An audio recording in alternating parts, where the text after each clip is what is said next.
football broke Remi Moses. Not just the game, but the brutal injuries that hit him like none other, forcing him to retire at just 28. What hurt even more was the lack of full recognition.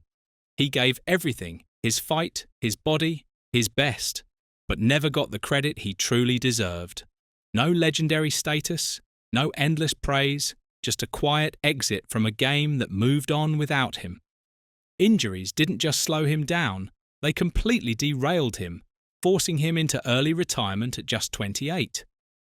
That's painfully young for a player of his ability, and it's what makes his career feel like unfinished business. He had the talent, the drive, and the fight, but his body just wouldn't let him go the distance. He gave everything on the pitch, pushed through injuries, and played with heart every time he stepped out. The frustration of it all was only made worse by the fact that he never truly got the recognition he deserved. Despite his sacrifices and contributions, he was often overshadowed by bigger names, making his career one of the most underappreciated in English football. It wasn't just injuries that made things tough for Moses. Luck didn't always go his way either. He missed the 1983 FA Cup final, not because of injury this time, but due to a suspension from a red card. And when he finally got a shot at the England squad, an injury took that away too. It's almost as if every time he got close to something big, something pulled him back. But even with all these setbacks, he never backed down. He was as strong as they come, both physically and mentally, the kind of player who just got on with it. No complaints, no excuses, just pure determination. He kept fighting, kept giving his all, even when the odds were against him. His resilience and work ethic made him a player that teammates respected and opponents feared. On the pitch, Moses had a reputation as a hard man, the type who would throw himself into tackles without hesitation and never complain when the hits came his way. He played tough, and referees didn't always take kindly to that. In fact, there's reason to believe some had already made up their minds about him before the game even started. He was the kind of player who could take a beating, but sometimes it felt like the officials saw him as the aggressor, even when he wasn't. No matter how fairly he played, the whistles and cards seemed to come his way more often than they should have. But he never let it break his spirit. He just kept playing his game, knowing that his toughness was what made him stand out on the pitch. But for all his efforts, all the battles he fought in midfield, what hurts the most is how often his contributions went underappreciated. At Manchester United, he played alongside bigger names, and too often his work went unnoticed. He did the dirty job, the hard graft, so others could shine, yet he rarely got the spotlight himself. That's the real injustice of it all. Moses gave everything to the game, but in the end, the game never truly gave him the recognition he earned. His career was a true example of what it means to give your all. His journey started at West Bromwich Albion in the late 1970s, a time when the club was enjoying one of its strongest periods in history. Under manager Ron Atkinson, West Brom was a force to be reckoned with, consistently finishing in the top 5 and even making it to a UEFA Cup quarter-final. Breaking into the first team at any club is never easy, especially when the team is in top form, but Moses didn't just make it. He thrived. His energy and ability to control the midfield made him a key figure in the squad. He was one of those players who did the hard work, the kind that doesn't always show up in the highlights, but is absolutely crucial for a team's success. During his time at West Brom, he also took part in a unique match, a benefit game for his teammate Len Cantello. The match was unusual, as it featured a team of black players against a team of white players. Looking back, it was a moment that reflected both the challenges and the changing times in English football. In the autumn of 1981, Moses' career took a huge step forward when Manchester United came calling. Ron Atkinson had moved to Old Trafford and wanted to bring Moses along with him. For £500,000, Moses became a United player, arriving just a month before another major signing, Brian Robson, who joined for a club record £1.5 million. It was a new challenge, a bigger stage, and an opportunity to prove himself at one of the biggest clubs in England. Moses wasted no time making his mark.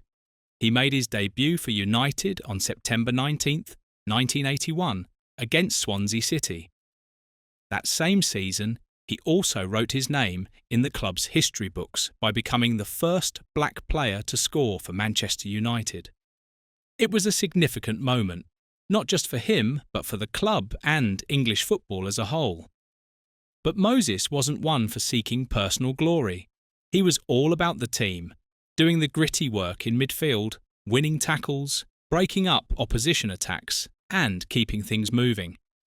During the 1980s, Moses became a key part of Manchester United's midfield. He was the kind of player managers loved: reliable, hard-working, and fearless. His physical style of play sometimes put him in the spotlight for the wrong reasons, as referees often saw him as a hard man, quick to get into challenges. Some even believed that officials had a negative bias toward him, expecting aggression before he even stepped on the pitch. But Moses wasn't one to complain. He played his game, took the hits, and got back up every time. Unfortunately, injuries were never far away. They hit him time and time again, stopping him from reaching his full potential. In 1983, when United reached the FA Cup final, Moses was forced to miss out, not because of injury this time, but due to a suspension from a red card.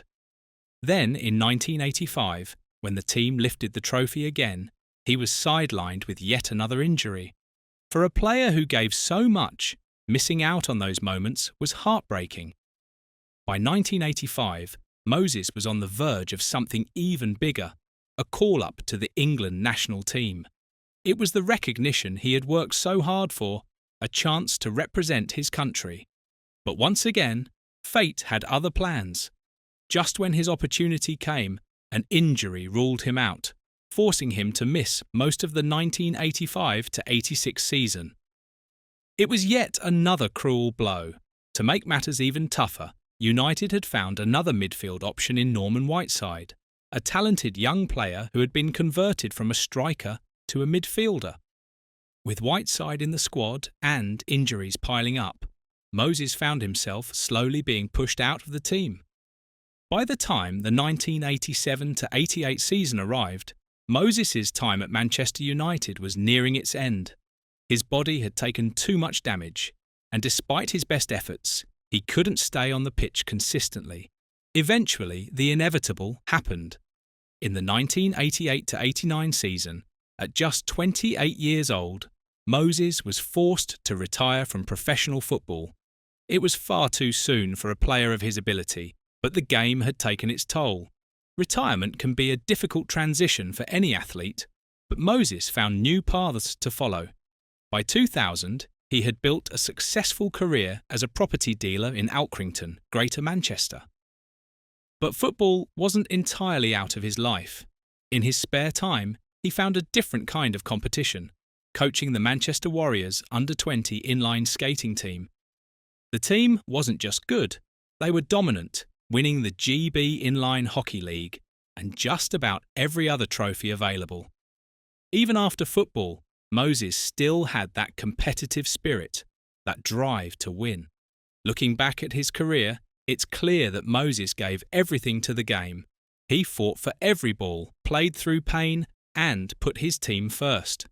But despite all his efforts, he never quite got the recognition he deserved. Playing alongside bigger names, his contributions often went unnoticed by the wider football world. He wasn't the one making headlines, but those who played with him knew his value. His career may have been cut short, but his impact on the pitch was undeniable. Injuries may have robbed him of the long and decorated career he deserved, but they could never take away what he gave to the game. Remi Moses was a fighter, a leader, and a player who left everything on the field. And that's a legacy worth remembering. And that wraps up today's video. Make sure to like and subscribe so you never miss an update.